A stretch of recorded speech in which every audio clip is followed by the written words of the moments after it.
All right, everyone. Words about books. It's weird. We're doing the rare non-fiction book. We are reviewing Spare by Prince Harry. Oh my God, Ben, what's that? Is that a tear in the space-time continuum?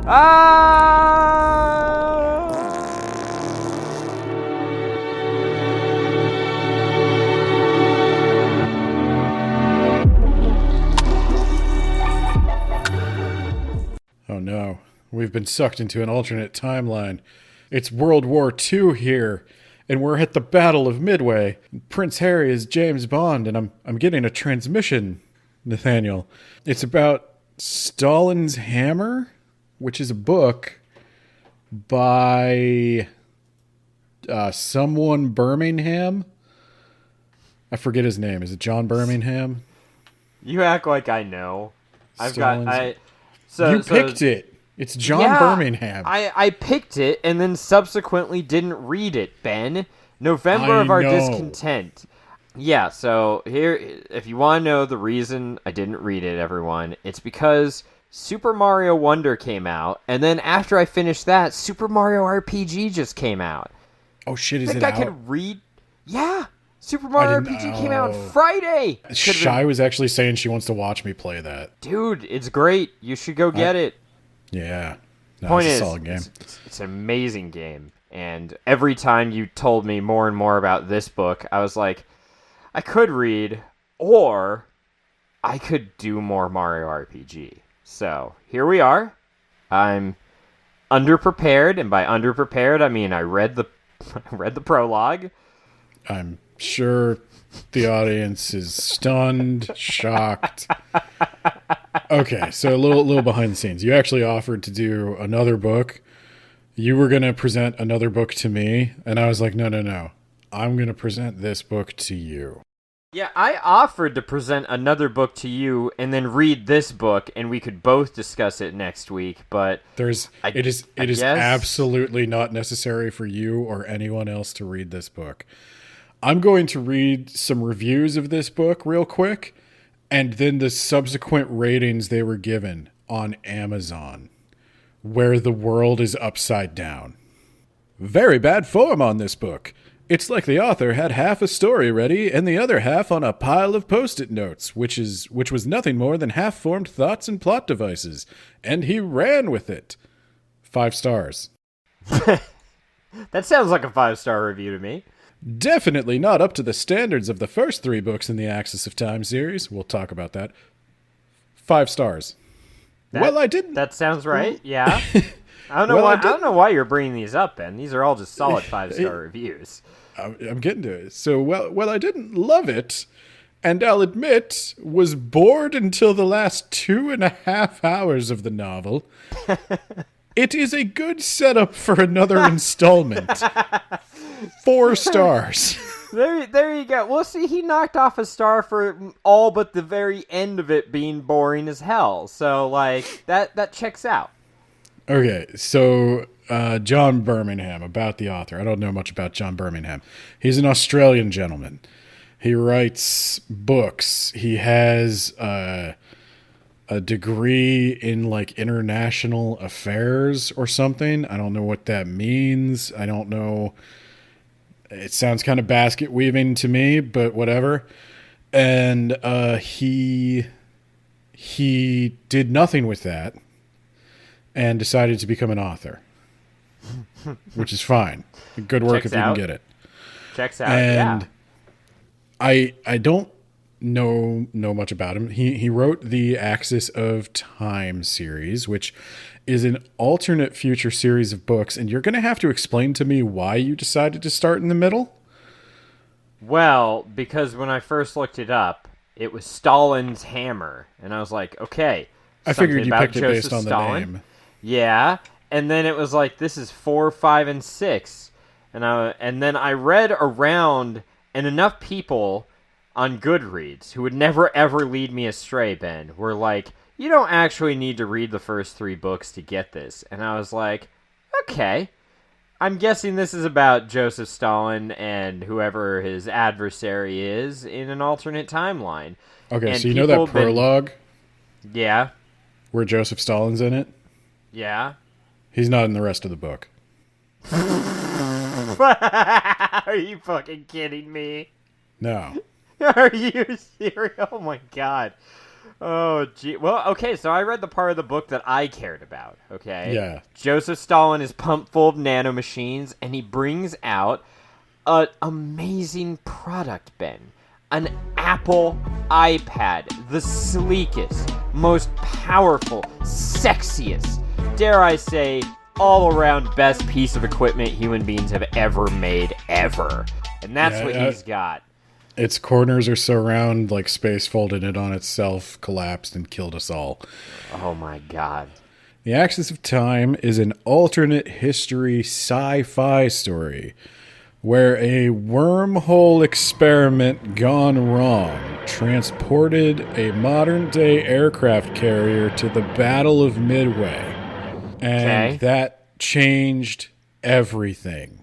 I mean, we still won that battle. It was a pretty solid turning point in the war in the Pacific. But does it ever explain in this book why an aircraft carrier was the site selected for this experiment? The middle of the ocean was the site selected for this experiment. There was a fleet of ships watching it, like an A-bomb test, basically, before they learned about deadly radiation. And then one of them just got, like, sucked in. But... Okay. I guess that checks out.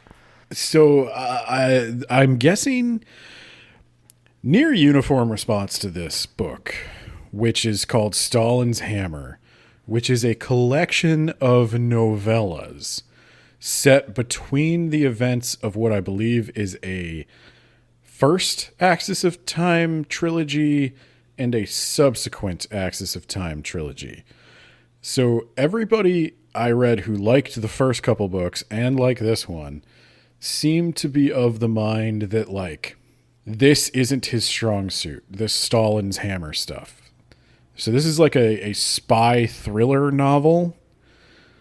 And I guess the original Axis of Time was more of like a techno warfare, big tent strategy type thing. Talking about like broad sweeping changes to the timeline. Okay, I was going to say, do you really need much strategy when you know that the Americans win and now you just gave them a future ship? So Well, I think one of the things that changes is like Stalin and Hitler team up or something. Yeah, they decide to quit killing each other because this is 42, Midway. So I guess they're like, no, we lose in the future, so let's put aside the fact that you surprise attacked me, you shithead. Let's put aside the fact that we have totally incompatible ideals and we already tried this at the beginning. Yeah. And that's also another reason I didn't want to read those books. I saw Hitler and Stalin teamed up and I went, that sounds like someone who didn't understand World War II and just lumped together the bad guys. Yeah, so I don't know what happened in Axis of War or Axis of whatever. Time. What's it called? Axis of Time. Yeah. I don't know what happened in that. I don't even know what it's Hitler called. Gets beat. He gets got because he's not around anymore. He gets got. There's potentially a Berlin and Roman wall. I guess Italy is divided as well. Why? Or perhaps instead, I'm not really sure. Why? Not explained. Now, I guess you're explaining that it must be like the Soviets invaded Italy, but there's a good reason. So I don't often plug other channels, Ben, but we support, by we I mean me, but through the Words About Books podcast, we support History Matters, which is a YouTube channel. There's one episode on, like, why wasn't Italy divided? Why we didn't occupy Italy for a long stretch of time. Because it was smells. just easier. Yeah, exactly. and destroying the Italian Social Republic run by the fez-wearing Italian man. That's a quip from that episode. Now you can't not go and watch it, but wait until this episode is over. Yeah, well, okay. So there's an aircraft carrier. It has, I don't know how many people an aircraft carrier should have on it. Shitloads. That's what I thought. Does 10,000 sound like too many or too few? I'm going to say that sounds about right. Okay, maybe there was two. I don't know. I think there's about 10,000 people from the future. And they bring with them modern technology and a degree of modern expertise. And all of that is both more and less impactful than I think it would be if the author Ben, did Stalin any research. has that iPad, dog. He's got the sleekest, most powerful piece of technology ever invented by man. Sponsor us, Apple. Don't. I don't want your money. I'm willing to take your money, but it has to be like a lot of it. So I'm actually principled enough to say I don't want Apple's money. Okay, I'll take all of it. So, okay, some things that have changed. There's a bunch of satellites. The space program really went faster this time, I guess. There's not enough satellites to make like cell phones work reliably, but satellites nonetheless. Do you even need cell phone satellites, Ben? I think that's just voodoo. That's just the talk they use so they can have more satellites above us. I'm pretty sure cell phones just work. Okay, they can't. So one of the things I was immediately concerned about was like they made it seem early in the book that like Stalin has an iPad, but they made it seem like they were mass producing tablet computers, and But obviously, like to me, nothing was as strong or as sleek as that Apple iPad, Ben. It's just the best, according to this book. I don't know how many billion transistors are in an iPad. Famously, transistors have approached the size of an atom. They literally cannot get smaller. It's a bit of a problem. It's a bottleneck because the smaller they are, the more you can put in there, the more shit you can do. Well, can't I just build a bigger iPad and then get more transistors? You can build a bigger iPad, but that's the problem is like things were getting smaller and more powerful, and now we're hitting that bottleneck. My point is, and now we'll get more powerful, but gigantic. I can't wait to have another 80s cell phone, but it will be able to like think in 20 dimensions. Have an AI on board. I can't do that, but it will make really shitty art. Perfect. So I thought that was like, this is my computer sciencey brain going like, well, there's a million supporting technologies you need to manufacture something like that. There's just no way they could do it so quickly. And they didn't. The tablet computers are like rare. They're from the future. They're not manufactured in the now time. There's gene therapies that a young Stephen Hawking is already receiving before symptoms of his disease have even manifested. Yeah. And I could go to any American aircraft carrier and just find gene therapy clinics. I don't see why you're bringing that up, Ben. It's just so obvious. That's the kind of person you'd have on an aircraft carrier. Yeah, and enough technology to like, I don't know what's involved in producing the actual stuff of gene therapy, but I have to imagine we're kind of in stuff for that. I thought you just like, you sat them down on a couch. They told you about your problems, and then you like gave them a massage. And yeah, for all I know, that could be. I assume there's stuff, but maybe I'm the fool. Maybe we just never addressed them by their name. So they've got really advanced technologies in some regards, really realistic stopgaps in other regards. The author doesn't seem particularly interested in exploring the mechanisms of like how things would naturally evolve if you just plopped an aircraft carrier's worth of personnel and machines from the future in the past. He's not very good at like, I'm sure, well, I'm not sure, but like maybe he's good at figuring out how a ship like that could impact the various battles of World War II, but he's not very good at like what that ship still existing in that timeline would do to that timeline. He's also really like him. belittling of people in the 50s, which is many of them are Well, still alive. To be fair, like, ew, am I right? The 50s? Oh, wait, no, my dad and my mom were both born in the 50s. Yeah. But I guess, like, they weren't that old in the 50s. You know what I'm saying? Like, I could still belittle people in the 50s. So he talks about how the uptimers have all these crazy ideas about equality of the races and sexes. Like The no uptimers? one. Is that what yeah, that's they're what they call called? them. That's what they call them. And they say like back up when. So yeah, they have all these crazy ideas about equality of sexes and races and genders and sexualities and like nobody in the past was ever talking about that apparently. Nope. Not until the 60s, Ben. We all know civil rights just happened. Yeah, we no all know one was that. even thinking about it. Yeah.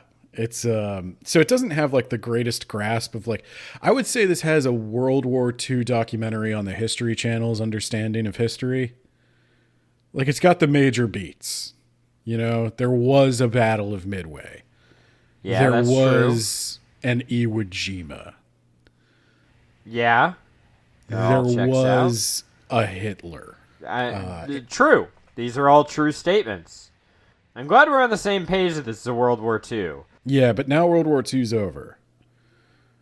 Well, And yeah, we got to think about World War III, I guess, is the next sequence of the book. So he is thinking about World War III. Not like super hard, because there's a reason that didn't happen too. Yeah, there's a And, very like- good reason that didn't happen, because no one would be living to see it.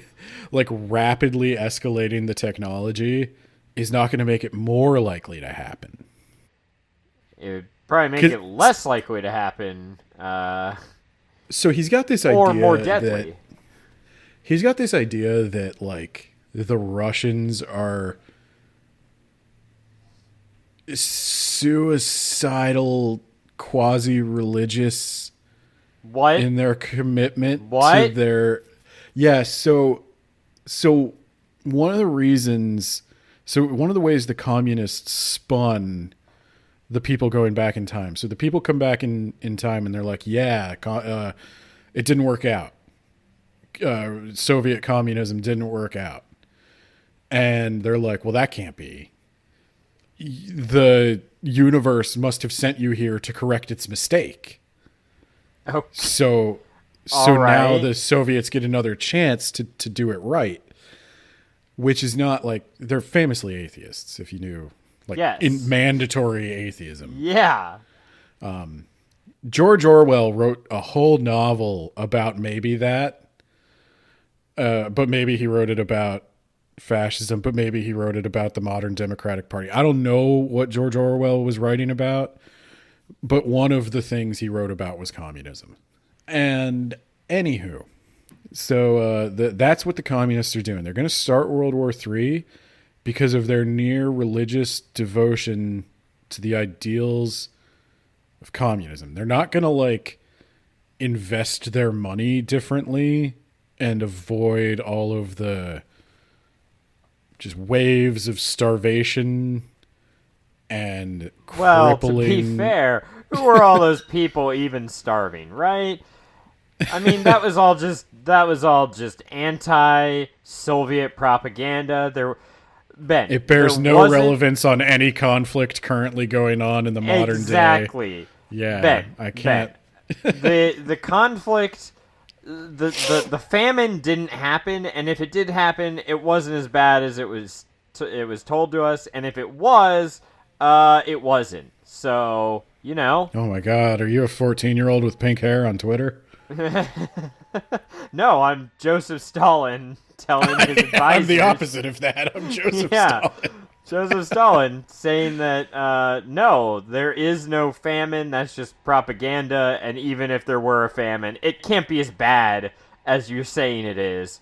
Go to the gulag. I mean, there is no gulag, but, like, go there. And I'm gonna paint this portrait, and you're no longer in it. So, okay, yeah, that was one issue. Like, the politics, not very good. The economics, not very. Yeah, I don't even think he bothers to try with the economics. Well, that requires a lot of research. So you know how Dwight Eisenhower warned us about the military-industrial complex? Yeah. Well, that's like the only thing this guy remembered that Eisenhower did. Oh, yeah, that checks out. Eisenhower did literally nothing else ever, right? So in this one, Eisenhower is stupidly against launching any weapons satellites or anything like that. That doesn't sound like the Eisenhower I know.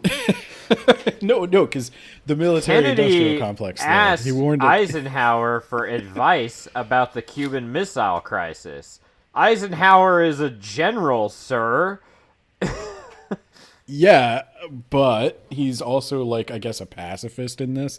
I don't know. No, so, not. He's not a pacifist, but he doesn't want to give. Wait, hold on. So he doesn't want to give any money to the defense budget, basically, in this. That would be really bad for him politically and for his party politically. Like a lot. Well, like don't worry, really, really bad. He took one of the time travelers as his vice president. I saw that, and so I was about to say, wait a minute, does that mean Richard Nixon isn't going to happen because he was Eisenhower's VP? It does mean that. They talk about that. Yeah, there's no... Nixon's disgraced. How? I guess the people from the future came back and they're like, oh, that guy's a piece of shit. Okay, why are we going to listen to you? And now he can just not do that. Well, because I've got a recording of Nixon telling everybody he's a piece of shit. Why do you have that on an aircraft carrier for a weapons test? What are you... Because I downloaded the complete History Channel Nixon's a piece of shit Watergate documentary. Oh, God. Okay, so the story opens with Stalin and his iPad. They're launching some missile satellite thing, some big weapon into space. And Stalin is giving his prime minister a hard time because he's a dick. Eventually, Beria. Yeah, who was Stalin's not his famously a deputy, dick. by the way. Well, that movie never happened. This guy remembered the death of Stalin and was like, Beria. He was an important figure in that movie. So he'll be the deputy commissar. Okay, so I got to tell you, before I get into like the plot, what I'm about to tell you is going to sound very funny. It may sound like an entertaining romp. It's not. Don't be fooled by my expert presentation of the facts. This sucks. So, you know who was on that aircraft carrier that came to the past? Prince Harry of Wales. Harry Windsor. Duke of whatever the fuck. The Ginger Winger. Himself. The Ginger Winger. Harry Wales. Is Wales his last name? I don't know how that works. He introduces himself as Harry Wales. I don't think the people of Wales like him that much myself, but I don't know anything about them. So, he's there. And unlike the Harry of our modern age, he's not a banal guy in a suit who has way too much money. No, actually, he's still that. But he's also James Bond. Yeah, that checks out. Had he not married Meghan Merkel, he would have been our modern day James Bond. So he doesn't. So Harry is James Bond, okay, and he's got a hot American girlfriend. That still checks out. I think this was written before the real Harry started dating Meghan Merkel. I gotta fact check that, but there might be like a weird, like, this might be the one thing he predicted. I don't know. Well, there's a couple of things that are going to get repeated over and over and over and over and over. One of them is Harry has been cut out of the line of succession. I assume that's what Spare is about. Spare is an alternate history novel written by Harry in which his life is interesting enough for me to read about. Also, the thing you're going to hear a lot about is his hot girlfriend. Her name is Julia. Ooh. And you might underestimate her because she's a woman. I was thinking that exact thing. I was like, sounds like a woman. Yeah, I'll underestimate is a her. woman's You are name. right. He published this 12 years before he started dating Meghan Markle. I told you. This guy is the one thing this guy knows. Well, there's two things this guy knows. Is Prince Harry's... One of them is Prince Harry. Like, Yeah. he wants to possibly become Prince Harry and then have sex with Prince Harry. God, can you imagine? Just the pasty flesh slapping together. Yeah. Non-stop Centuries of Harry inbreeding. action. Just anyway, I'm not a royalist. I think the whole thing is stupid, and that is my right as an American citizen.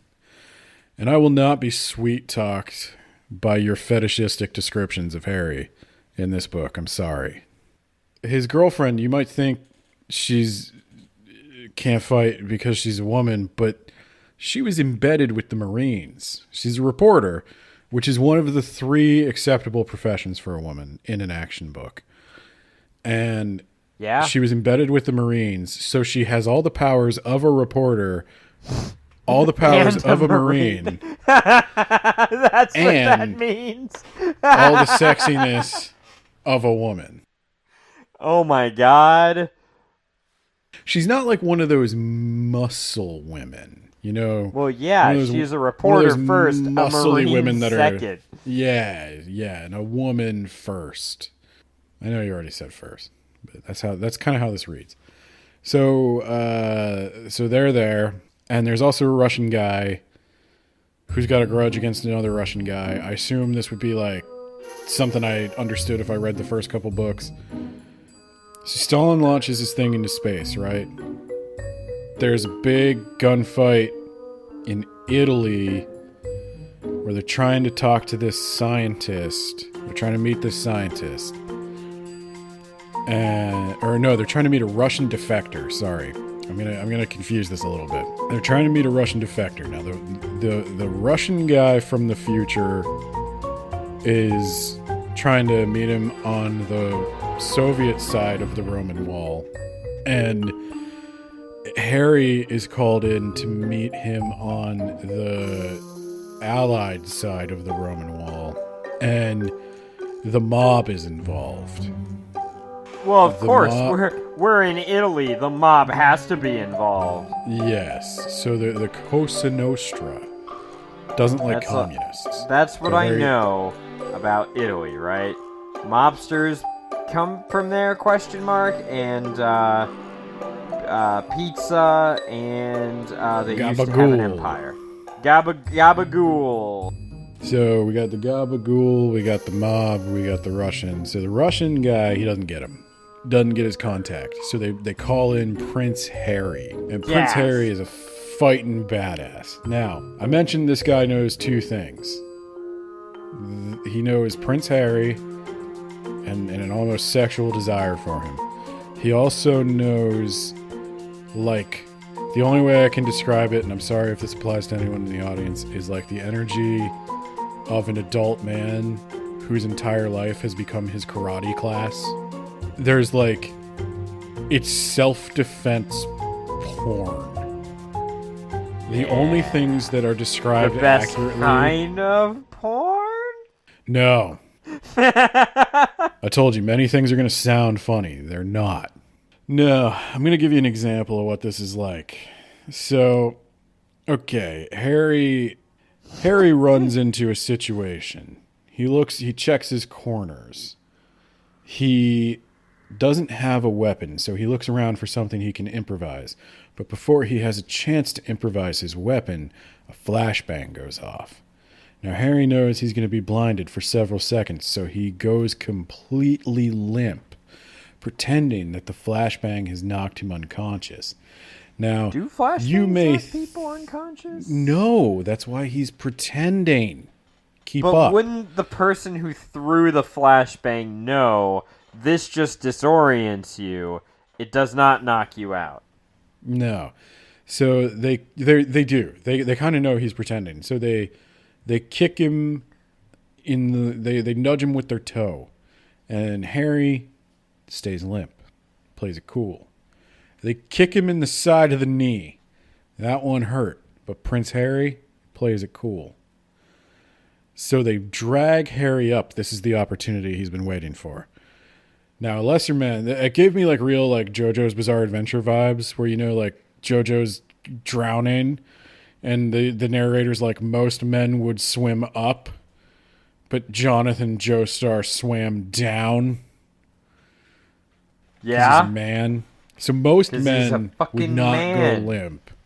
Most men do not have Harry's combat presence. They don't have his battle meditation to understand that you need to stay limp and wait for your opportunity. So they pick Harry up.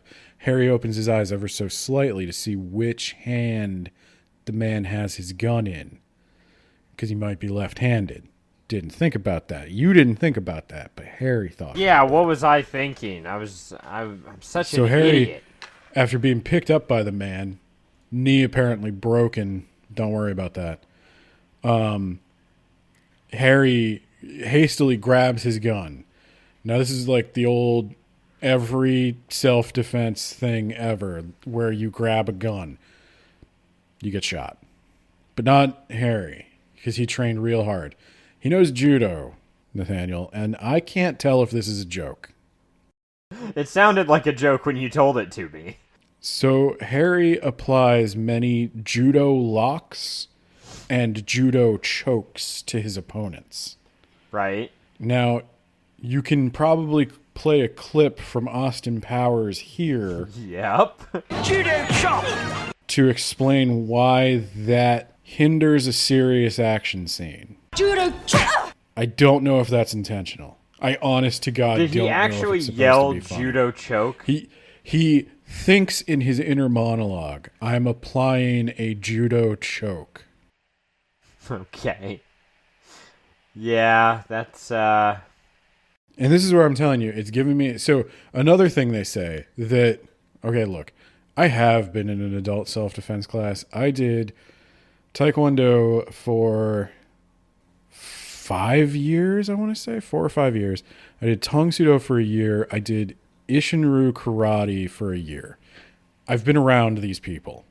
I've been these people. I know. Did you how ever they think. scream in your head, judo choke? Well, I know how they think. I know how they talk.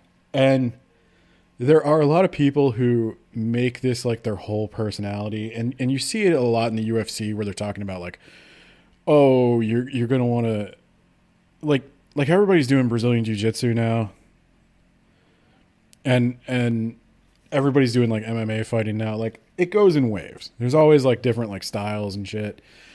The human body has not changed drastically in the last like 50,000 to 100,000 years. Yeah, but that's where you're wrong, Ben, because we exist in a timeline where someone didn't come back in time, Ben. That's true. I bet you if an aircraft carrier came back in time from 50 years in the future, who knows what we'd look like, Ben. My point is, I'm gonna give you a dirty little secret about the whole self-defense industry. Now, if you take a karate class, martial arts class, great. It's great exercise. Will teach you a little bit about self-defense. Hands down, the most important thing you can take from any of those classes is when you're attacked, don't panic. Like react, maybe program a couple of muscle memory things where you can throw a punch, throw a kick, do a choke, do a lock. You know, put some tools in your kit. But at the end of the day, like, humans have been fighting each other for a long time, and there haven't been really significant improvements in how to do it. Like Unless got you're it. a spaceman from the future, Ben. Well, and that's the thing. This guy seems to think like mixed martial arts revolutionized unarmed combat. He seems to think that like the self-defense experts coming back from the future, because they've fused the martial arts, they've mixed them. That's why it's called mixed martial arts. You solved the mystery for me, Ben. I did, yes. God damn. He thinks that because of that, these martial arts are just going to blow the fucking mind of all of these people who have been fighting to the death for their lives over a mountain of corpses throughout World War II. Hey, Ed or Nate here, and I guess I never did clarify if one of the people who came back in time was Brock Lesnar. Because, like, if I saw a guy that humongous move that quickly, I would have my fucking mind blown. I just don't buy that. Like, I'm going to say, like, if you did Taekwondo at the Y and you find then yourself you fighting... charged a German Panzer tank, you could Yeah. kick its ass. Exactly. I'm saying, like, if you did Taekwondo at the Y, or you do a Brazilian Jiu-Jitsu class, good for you, and you decide you're going to attack a PTSD'd out veteran from Iwo Jima, you're going to die. Yeah, you might. You might just definitely die. Yeah. Like, it's not that people didn't know how to fight before the MMA. It's just Joe Rogan didn't make a ton of money on it before the MMA. That Dana White didn't make a ton of money on it before the MMA. I'm saying some controversial things, but it's cringe. Like, it's cringe. If you've been in the self-defense community, you've met these people. Many of them are very overweight. Like, apparently it is not that important to self-defense that you be able to survive like a 10-mile march. But for some reason that keeps coming up for armies, you know? Yeah, but like they're not doing self-defense, they're doing self-offense, Ben. So like Self-offense. Yeah. Yeah. It is very offensive, yeah. There's a scene, and this is just kind of how the book goes. It's just combat scene, combat scene, combat scene. It doesn't really, nothing really matters. So so we were in Italy. Let's assume they found the guy. He said Stalin's got a weapon. You already knew that because you read the prologue. Now we're going to Egypt. Okay. Oh, was that the end of the Rome? Was that the end of the first book? The Yeah, first they got novella? the guy. Yeah, they talked to the Russian guy, and he's like, Stalin's got a weapon. It's a satellite. He used a lot of tungsten. Used a lot of Okay. tungsten. And now we're going to Cairo, where we've got to get Ernst Bremer. And Who? Sorry, am I supposed to know this person? I don't know. Maybe he's a German scientist.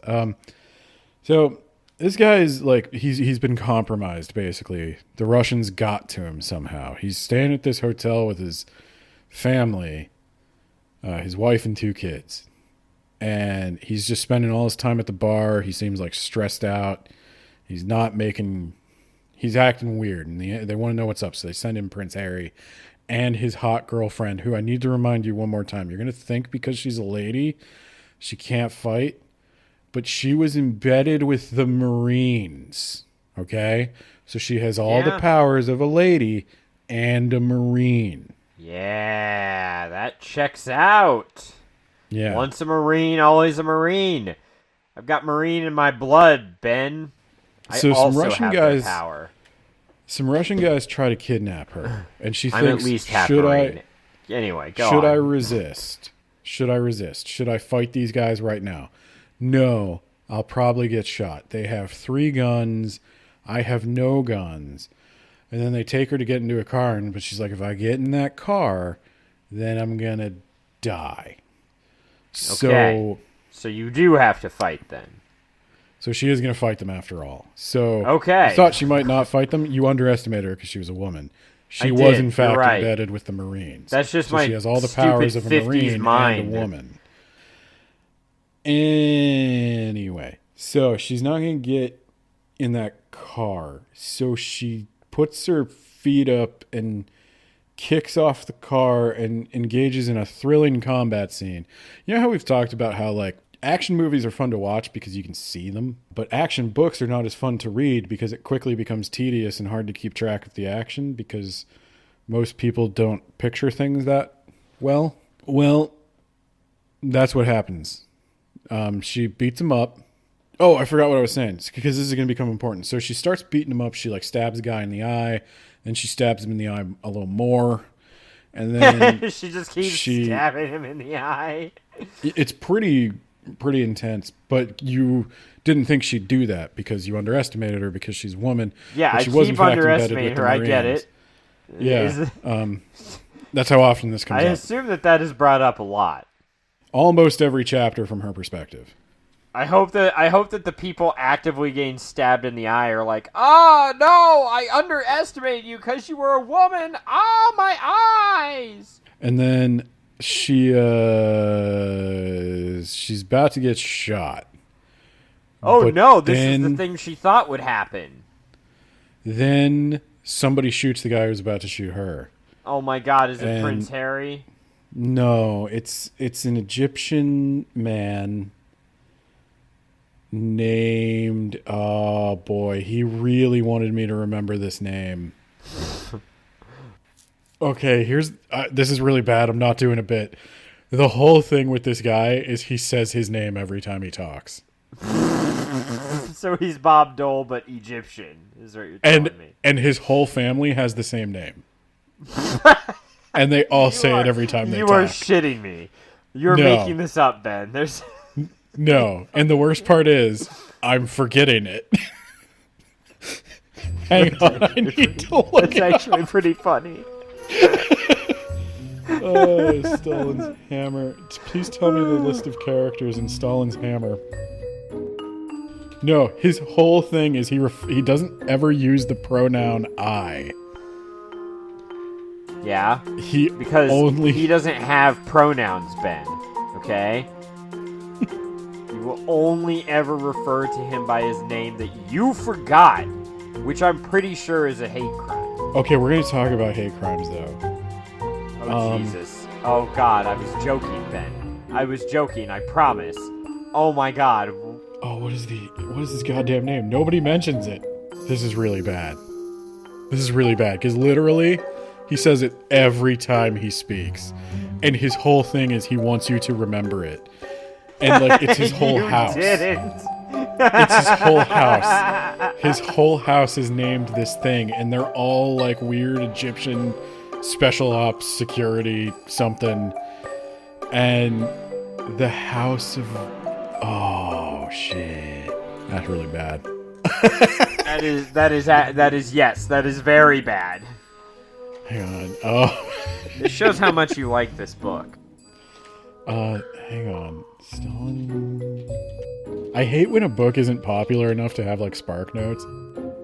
Axis of Time. Okay. Stalin's Hammer Cairo.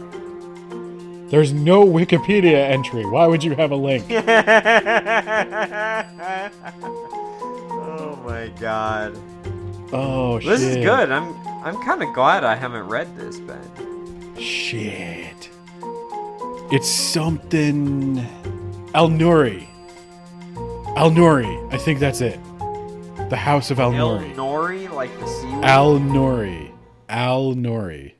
He says, Don't worry, I'm Al-Nuri. I'm here to help you. I'm Al-Nuri. Don't forget my name is Al-Nuri. Ben, for the love of God, you're going to do a podcast on me. Don't forget my name is Al-Nuri.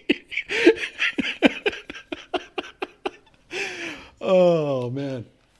Okay, so his name is Al-Nuri. Thank God. He saves Julia. Okay, so he's an Egyptian man from the 50s. Now, you might think, why are we reading alternate history? What could we possibly get from that? You're going to be thinking that a lot while you're reading this. And one of the things you might think is like an exploration of how people were back then, this clash of cultures, like this complicated thing.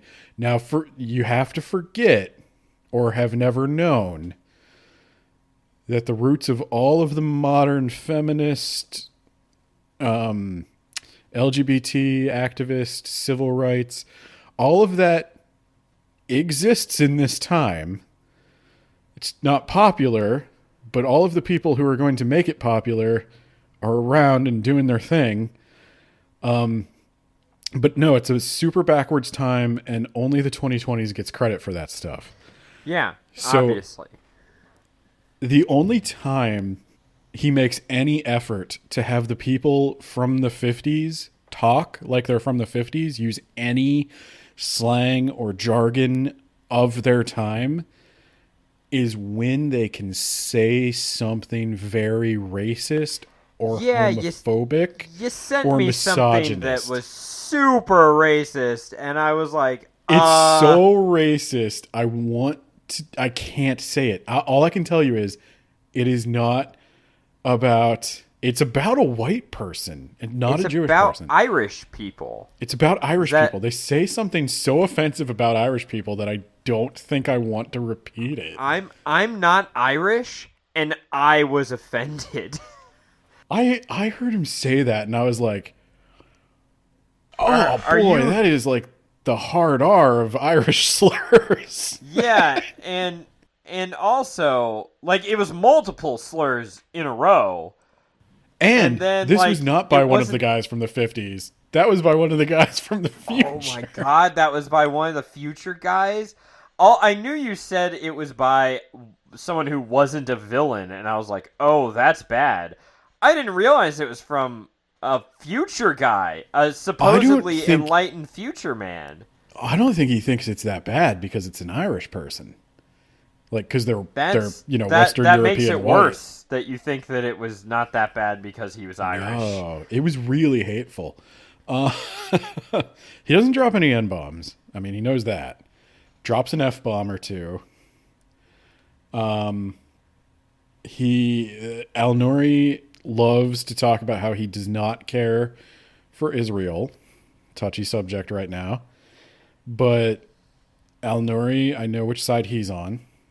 He makes that very clear. He compliments Harry on how many Mossad agents Harry has killed. And Harry's like, please stop bringing that up. Like, they attacked Harry, I guess, in his defense. They were trying... Now, Harry's in the weird position here of having to defend this former Nazi scientist because he has information that we need. Don't know what it is. Yeah. Yeah. Wait, hold on. What has happened in the plot so far? I know Stalin has a weapon, and Harry's supposed to find someone. So but Stalin launched a weapon. First novella, right? There is a guy, a Russian asset, who wants to defect, who knows about Stalin's weapon, who's willing to tell about it to the Allies. Uh-huh. So he does that. That's the end of the first book. All Second right. book. So in the prologue, Stalin launched a weapon that was like super powerful and caused a massive explosion, right? No, he launched a rocket. Okay, and they didn't know about that somehow. So I'll tell you what his weapon is. His weapon is Stalin's launched a hammer. rocket. Yeah, I figured. I think if you launched a Stalin's hammer into space, like we're gonna notice that. Yeah, you did notice it. It's a satellite. Yeah. What they don't know is what's in the satellite, which is a bunch of tungsten missiles, I think. Gasp. Do we really want tungsten missiles? Well, but if you shoot him from space, look, I'll tell you what Stalin's plan is at the end, and you're gonna hate it. But okay, so book 2, right? They're in Cairo, okay, and they got to get the German Right. scientist. So we already got the Russian asset. Now we got to get the German scientist. Why? Harry's Was doing he- spy shit with his girlfriend. His girlfriend, Was by he- the way, was embedded with the Marines. You may underestimate her because she's a woman, but she does have all the powers of a Marine and a woman. And So- she's helped out by a guy whose name I already forgot, despite the fact that his Al-Nouri. entire character is he says it a lot. Okay, cool. Yeah, so she why points are we out- getting German scientists, man? Because the German scientist man, I don't know. We lose him. Okay. I don't think we ever get him back. I think That's all right. Perfect. okay. So, where was I? You keep interrupting me. That's what I do, Yes. Ben. That's what I'm here for. So the Julia, Al-Nouri is doing this like shtick where he's a comical foreigner in his own country, and Julia thinks about how he reminds her of like racist caricatures from old movies, but he is a racist caricature in a book What? about olden times. But because she said he reminds her of racist caricatures, it doesn't count. Yeah, 'cause- that's okay. Yeah, no, I headed you off at that Yeah. criticism. Yeah, no. He is this also- I genuinely don't even funny, know why though. you're bringing this up, Ben. This is just checks out. Like, Yeah, This no, is good no. writing. He's genuinely funny until his head explodes. And okay. I'm going to yada yada a bit. Okay, so the German scientist, Harry gets to him, fights off a swarm of Mossad Nazi hunters to save the German scientist. Not a good look for Harry. Okay. And he saves the guy, and the guy tells him, like, okay, there was people at the hotel who you thought were my family. They're Russian plants. My actual family has been kidnapped and replaced with Russian agents, many of whom are German, because I'm German. Okay. I mean, Do you know how sure. Russia maybe has East Berlin in this? Yeah. Do they also have So they- parts of Egypt? Because Egypt kind of became its own country. No, that Egypt's still grew up doing its own outside. thing. Egypt's still Okay. doing its own thing. But everybody's like, this is spy stuff. It's happening in Egypt. Egypt is a backdrop for a contest between the powers of Europe. Anyway, so they decide we're going to put a tracker in this German dude and send him back to the Russians. I'm going to yada yada again, if that's all right. Oh no, Ben! Please, I need to know every detail. Yeah. Let's go. Let's go. So there are a couple of bodyguards that go along with Harry and his girlfriend to like follow. They're following this German scientist that they put a tracker in. And they're trying to see where the Russians are going to take him. How did they put a tracker in him? They shoved it under his skin. It's a future tracker. Okay, future tracker. Perfect. Yeah, but it doesn't work so good without satellite coverage. I don't know. Yeah, so they got some bodyguards. This is going to become important. One of these bodyguards is a girl who is too young to be an uptimer. So she's a downtimer, a presence person. They don't really name them. And she was in a Japanese POW camp when she was a child. Okay. She did not have a good time. Yeah, that checks out. Yeah. So this is the one I was telling you about, that she took what she needed from the Japanese. Food, medicine, and for war, Bushido. That is a line that is said, I think, unironically. Oh, And so it she is just said- picked up a few things while she was in the death camp. I think it's meant to be that she developed like she wants to kill people. She's angry now. Okay. And she at least respected that they got the job done, I guess. I don't know. It doesn't really check out. I think this guy likes, because Harry obviously knows judo. Yeah. There is a Obviously. whole thing where there's a scene about judo etiquette where they bow into the gym and they turn to the judoka and it's like just really cringy. And you may underestimate her because she's a lady, but you should I know do. she was in a Japanese POW camp. Oh and she shit! has Well, if I since would have known trained her- that. Yeah, she's since trained herself into being a fighting badass. And she is going to fight another woman, possibly the fake wife. I forget. I'm getting a little foggy now. I'm sorry. The fake wife of who? The fake wife of the Nazi scientist. Oh, okay. She's The fake Russian plant wife. Yeah. So she's fighting another woman, and she recognizes this woman's kung fu. You told me about this, and I still. I'm can't not believe joking. it.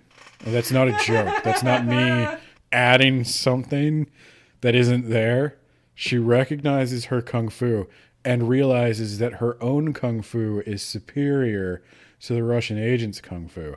And so she offers her some tip or something, which catches the woman off guard, and that enables her to kill the Russian agent.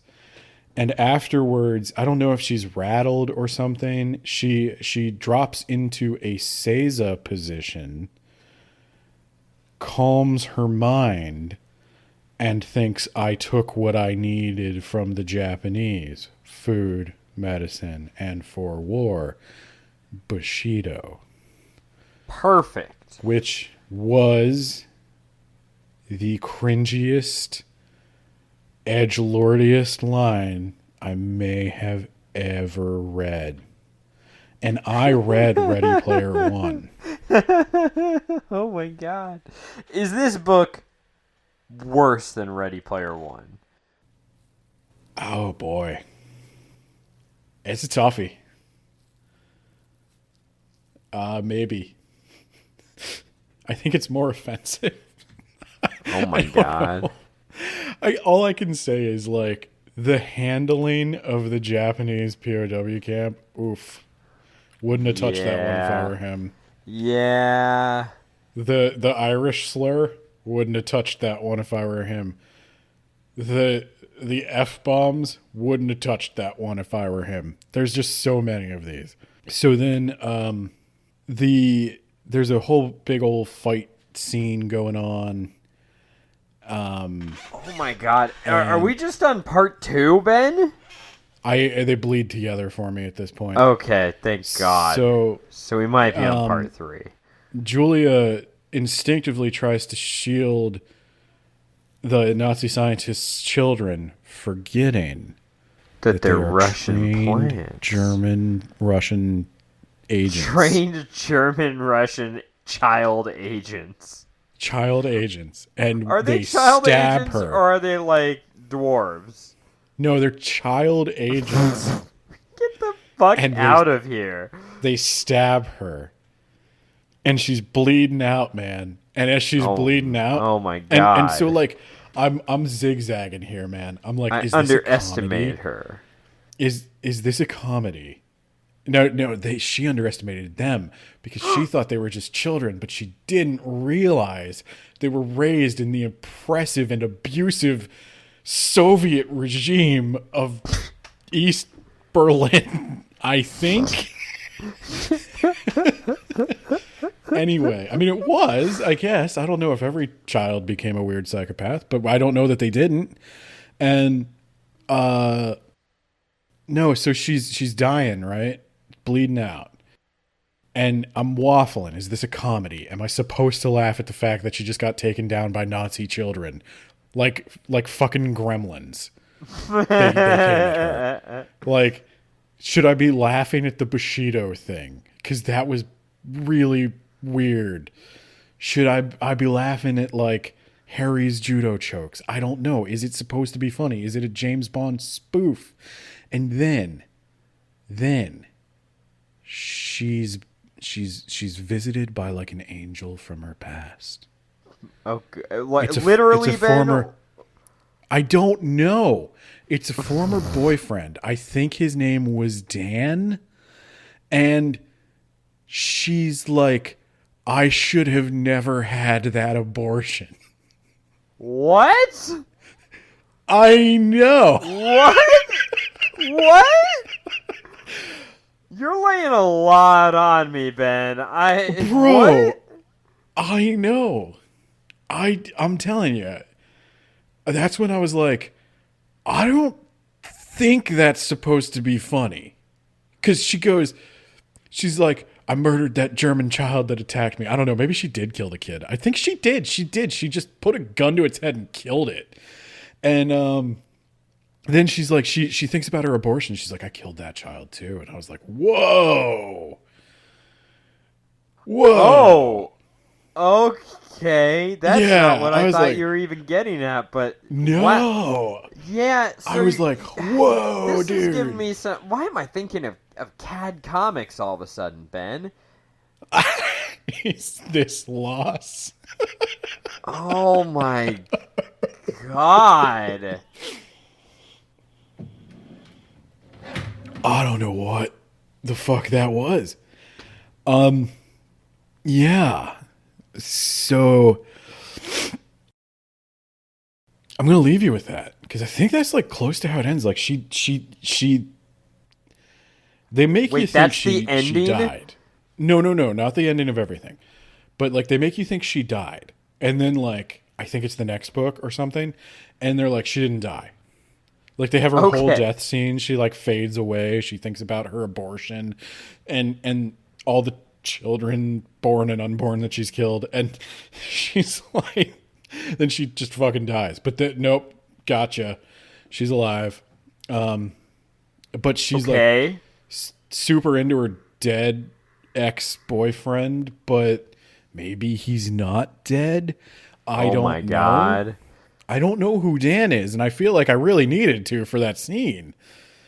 I didn't get that at all. Who the fuck is Dan? Isn't she dating Prince Harry though? Yeah. So who cares about that guy? I don't know. All I know is that as I read that scene, I realized that I had underestimated her because she was a woman, but she was embedded with the Marines and therefore had all the powers of a woman. And Bushido. She didn't have Bushido. That was the other lady. That's a different person. That was the other lady. No, she didn't have Bushido. She did not study the blade, sir. So my bad. Then there's another guy. He's the richest man in the world. I assume he's a character from the previous trilogy. He likes two things. He likes oral and money in equal measure. What the fuck? He made his money. Is this a comedy, Ben? This part is intended to be funny. Okay. Like, this character is supposed to be funny, I think. He's like a lovable grifter / clown / Elon Musk wasn't a thing, but this was before society had fallen out of love with the Tony Stark-esque billionaire playboy. And this guy, he's from this time. And so he drops the F-bomb. And he made his money by stealing a bunch of future technology, learning how to use it, and getting into the aerospace industry. Also the burger industry? That checks out. Those are two industries that are very linked together. He is the Elon Musk and Ronald McDonald of this time. I think that's an actual quote. That's an actual quote. this is a joke, though, right? You said this is a funny ha-ha moment. Well, he actually did that. I mean, he actually owns a satellite and burger chain. Oh, but his satellites are about to get blown up. Rightio. Oh, but no. He'll have to use his burger chains to recoup the loss. He'll have to use his burger chains to recoup the loss. But what... Okay, so there's NASA, right? They're still around. There's the Russian space program. RASA, I assume it's called. RASA? And I don't think that's what it's called, but okay. Okay, I know that's not what it's called. That was a little joke. That was a little joke from me to you. But well, there was... mission accomplished. It was quite funny, Ben. Okay, thank you. There's basically only a couple games in town. He's a private contractor. Now, he's trying to deal with the U.S. government. They need some stuff launched into space. And he wants to get in on mining asteroids. So the space program has come a really, really long fucking way in a short time. And it's been 10 years, by the way, since the Battle of Midway. They're thinking about mining asteroids. So yeah, that makes that logical conclusion, Ben. Yeah, no. If like you can how we mine imagine asteroids nowadays. Yeah, like if Ray Bradbury can write a book about it, then probably we'll do it. Yeah, it's that easy. I'm sure we'll go to. I'm sure that these people are thinking about colonizing Venus. I think he just wants to mine asteroids. I don't think he talks about. They mention Mars and the moon, and he goes, "Fuck that! There's nothing up there." And I'm like, "Well, no, there actually is quite a lot of resources on." Yeah, we definitely need helium from the moon. That'd be nice. Yeah, actually. Like the moon is actually super achievable. It's there's a lot of reasons to go to the moon. Don't look. We should go to the moon. Okay, that's my thing. If we don't, China will. Think about that in your alternate history propaganda. Oh my God, is China even a thing at this point? They're around. I think China. They don't mention China very much. I don't think he knows a lot about China. I think it's safe to say he doesn't know. I think it's safe to say he knows Kung Fu, Bushido, and Judo Choke. And that's about it for the Asian theater. This is our lives. Yeah. Yeah. And so anywho, this guy's got they want him to launch satellites, and he's talking business. He's thinking about getting there's an attractive woman who's doing business with him. She's from the future. You may have underestimated her because she was a woman, but he didn't, because he read the future books. He decides that she's actually presenting a solid business proposal. What business proposal? Basically, she's going to give him a lot of money to launch satellites, which is his business. Okay. And for some reason, we're negotiating the fuck out of it. Like, that's not what he does for a living. So is he like, all right, awesome, I'm going to launch satellites. Thank God nothing can shoot down satellites. No siree, this is going to be a great venture. Satellites are perfectly safe. Ah, man, I sure do love that my satellites aren't being destroyed. You're going to feel like a real fucking idiot here in a minute, because...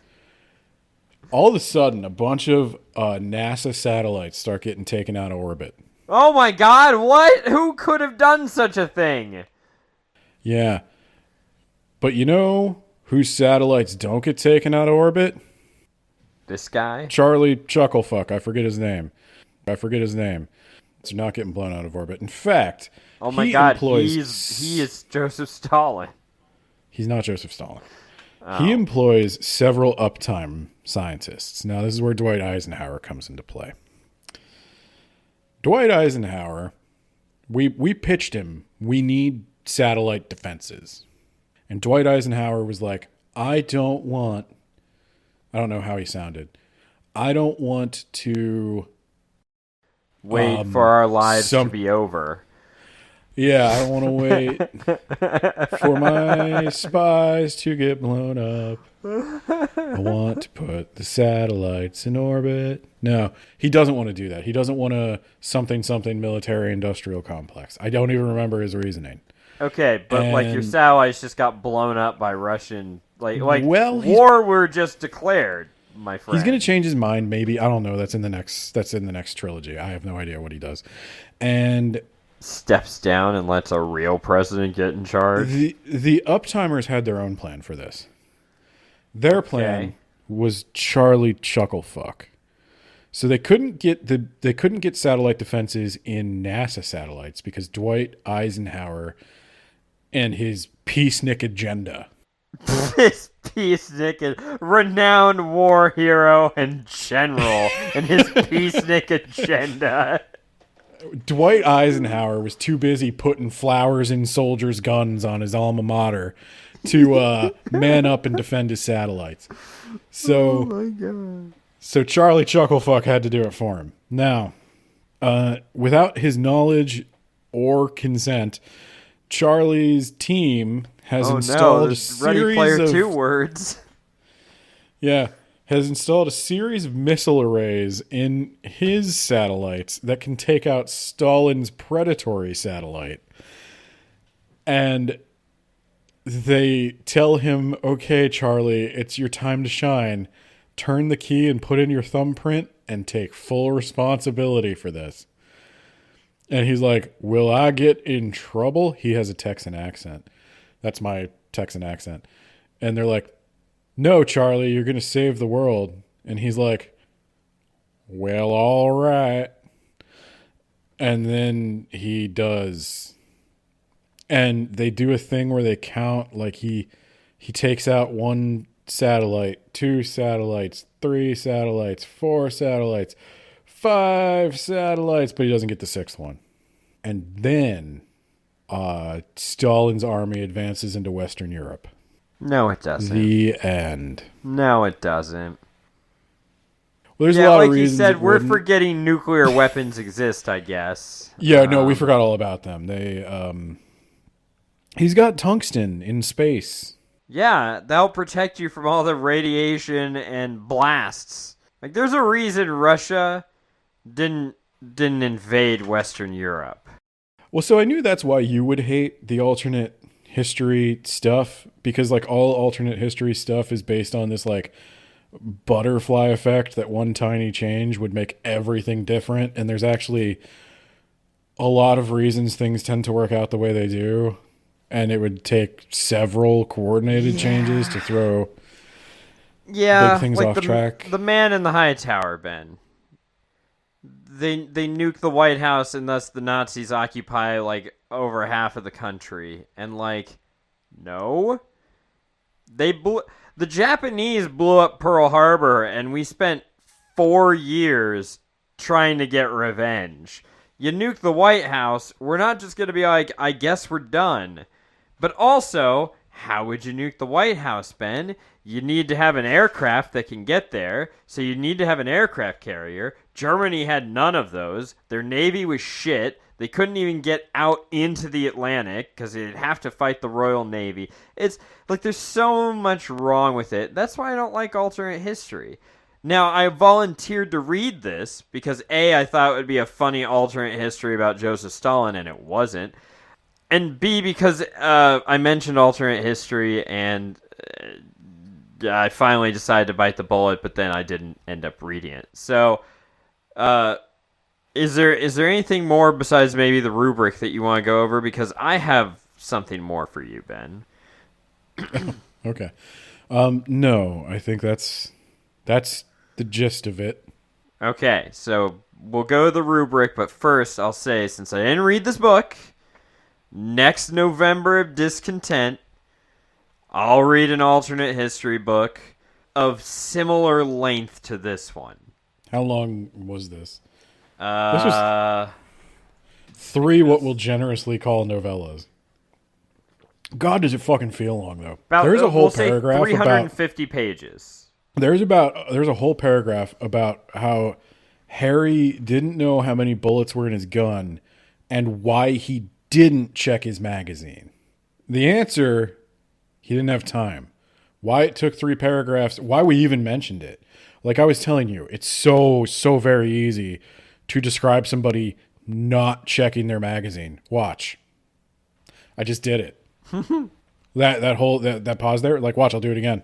Want to see me run to that mountain and back? You want to see me do it again? Didn't describe somebody checking their magazine. It's Because they didn't incredible. do it. Yeah, it's so easy. But then he'd kind of have like 10 pages of text, literally, if he didn't do that. It's like, dude, the way this is written, I guess this can be rubric talk. Okay. Can I rubric? Yeah, what's rubric? Okay. Content and ideas. 3.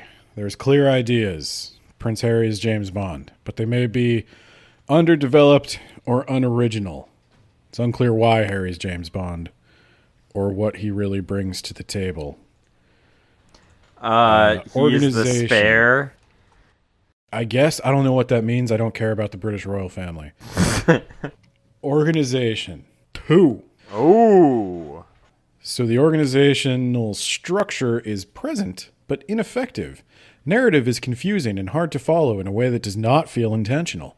The pacing is either much too fast or much too slow. It's much too slow. It's way too slow for the amount of plot that is present.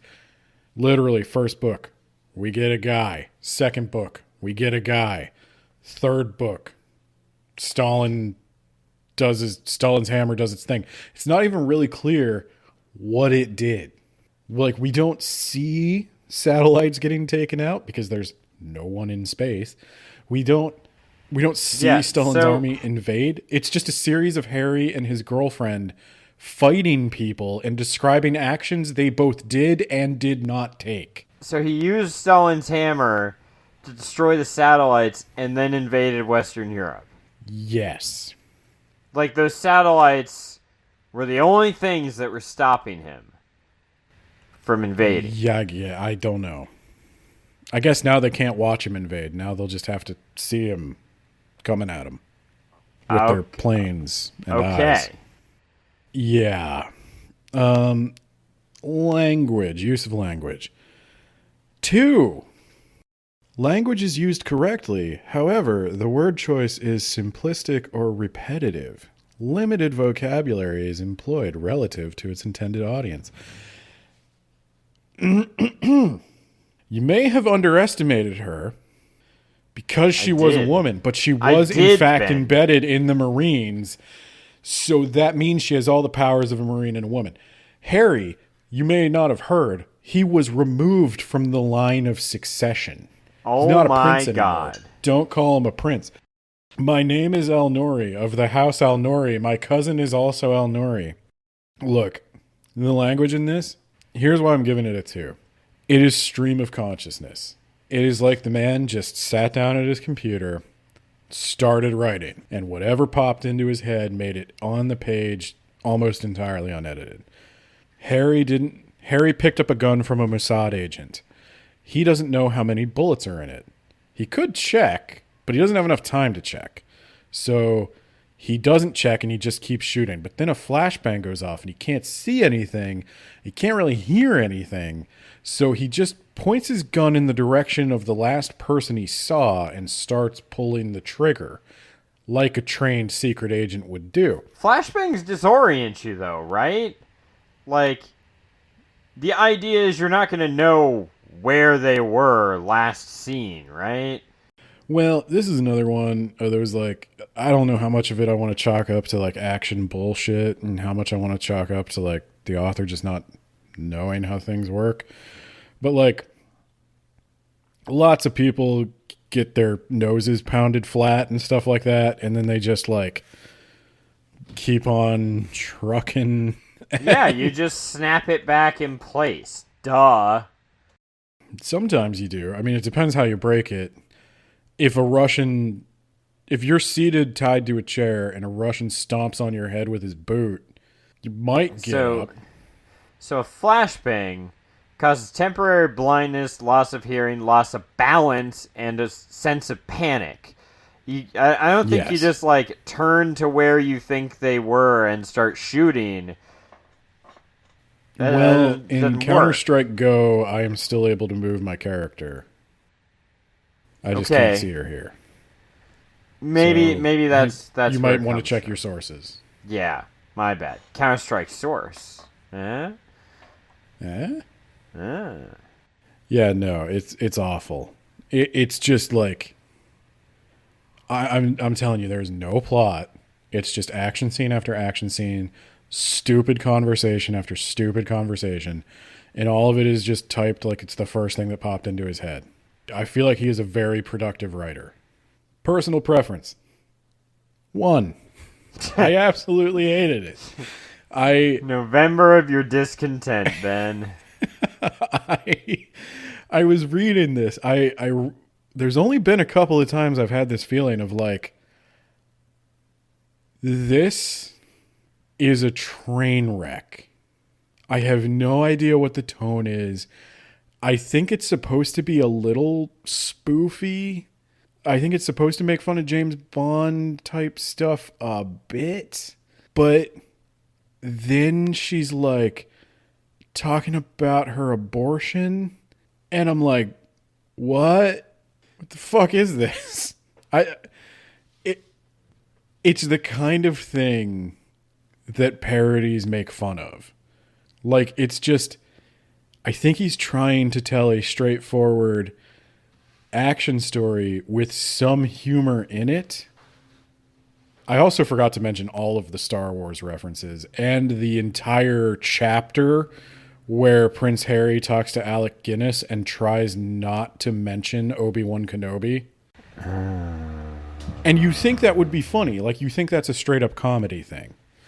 But I think what it's actually there to do is to endear Prince Harry to you. He's just like you. He likes Star Wars, and he fanboys over Alec Guinness. He's not like you, because he's incredibly rich and powerful. And I want to be with him. Anyway, recommendation strength. 1. 1. Jesus. Checked on Goodreads. It's had like less than 400 reviews. I don't think it's very well known. I read that this guy he was traditionally published, but he ditched his publisher when he felt they mishandled the launch event for one of his books. I don't think it was this book, but it was something like normally they would release it everywhere in the English-speaking world all at the same time, but this time they were going to do only an Australian release, which would have, lost him a lot of money because the Australian market is tiny compared to the rest of the English-speaking world. Yeah. And we don't even so he went need indie. you. So he went Southern indie Hemisphere. Summer for Christmas. Sorry, go on. So being indie published now, I guess he can do whatever he wants. Bully for him. But I don't know why you would read this. It's not a very good... Well, Ben. It's not a very good alternate history book. I can tell you that. It doesn't really explore much of it. It's not a good spy thriller. As we put down, Ben, this is the bridge from one trilogy to another, This is and God so Emperor of Dune. this is the God Emperor of Dune of the Axis of Time series. I would agree with that. This probably is the God Emperor of Dune of the Axis of Time series. But the weird thing is, all of the people who like this are already deeply invested in it from the previous trilogy, and it doesn't seem like there's very many of them. And even they say it's the worst one. And I also don't think it's even in the same genre. Like, I don't think the other ones are spy thrillers. So this seems like a side project he did. I don't know where you dug this up. But I would not recommend checking it out. I just think there's like a million other books you could read. Well, if you've got another alternate history Or if you'd rather do another book next year for November of Discontent, 350 pages or less, I'll read it and you don't have to if you don't want to. There's the offer. Okay. So I gave this exactly 25 out of 100. Now, Yeah. better or worse than Bella Mackie? Better, less annoying. It's more innocent. Like, whereas Bella Mackie came off as just like entitled and pretentious, this comes off as a sincere but failed attempt. I do think maybe he just wanted to say a couple of slurs. I worry about that, but I don't think he's like a racist or anything. I just think it was like, it's all edge and no point. It's a pizza cutter. Damn. Yeah. All right. Anything else, Ben? I guess we have to shout out the patrons. Ah, man. I'll do it in post then. I'm tired. I was gonna say my throat is actually dry because Yeah, I've just been I'm like, talking god for damn, 2 I'm hours. actually a bit tired. All right. It's editor Nate. We forgot to say that Ben gave this 4 out of 5 stars. 25 out of 100 points, that seems fair, that you knock off at least 1 star. Anyway, let's give shout-outs to Jamie, the Gravy Man, at ifyouwantthegravy.wordpress.com. I did that right on the first take, you can't prove otherwise. He does reviews of everything, sometimes even books, which is not cool. He's treading on our territory, so we're going to have to get back at him by doing a movie. Take that, Jamie. Then there's Brad, aka Isekai Sensei Sama, and you can check him out at animepodcasterreincarnation.com. There's also John Bierce, a real author. You can check out his Patreon, and you should, and check out his books, The Rack, as well as the Mage Errant series and all of its short stories, and it's great. He's great. And if you think otherwise, you're wrong. And finally, Shy with a Y, you can check Shy out on the TikToks. That's everyone. Bye.